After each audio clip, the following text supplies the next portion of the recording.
Hey guys, so tonight we're going to talk about another key life verse, and it'll pertain later in your life to business and how you just mainly how to be fair. Comes later in the story, so we'll be listening for how David was fair. But to set it up, we needed to establish that David wasn't always out in the mountains and in the desert running from Saul. Now, he was a lot, but he also had a town he lived in, and the town was called Ziklag. And he lived there, and he had kids, and he had wives, and all of his men that would go to battle with him lived there also. So one day when they came back from a battle, they found Ziklag was burned and destroyed. Alright, so if you came to our house and it was burned down, hopefully the very first thing you would look for would not be your toy or your favorite whatever. It would hopefully be your family. Your family. So they looked through, they didn't see any bones, they didn't see any bodies. So that was a big relief. But so they know their families probably weren't killed, but their families were taken to be slaves. Okay? So this happened, and all of David's men are just so distraught. And David is so upset. And they all just have a gigantic cry fest, and they just cry and cry and cry until there are no more tears.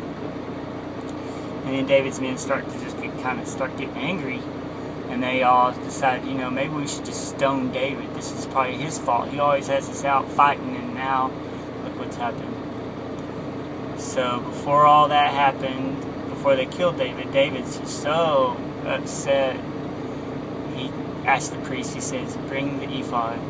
And the ephod was this thing. It was a garment, and for some reason it helped him hear the Lord.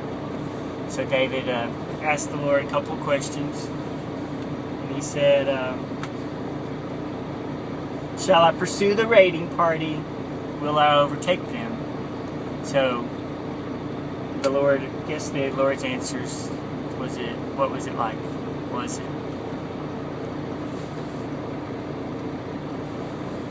So, this is God's answer. Pursue them. You will certainly overtake them and succeed in the rescue.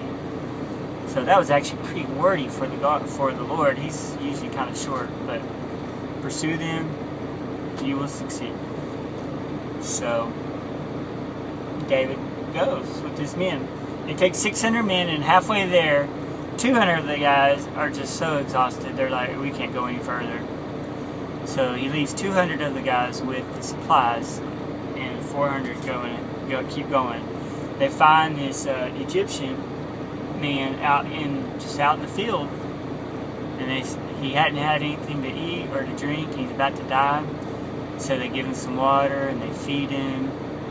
And after he starts getting some energy, they ask him, they say, "Who are you?" And he says, "I'm an Egyptian slave.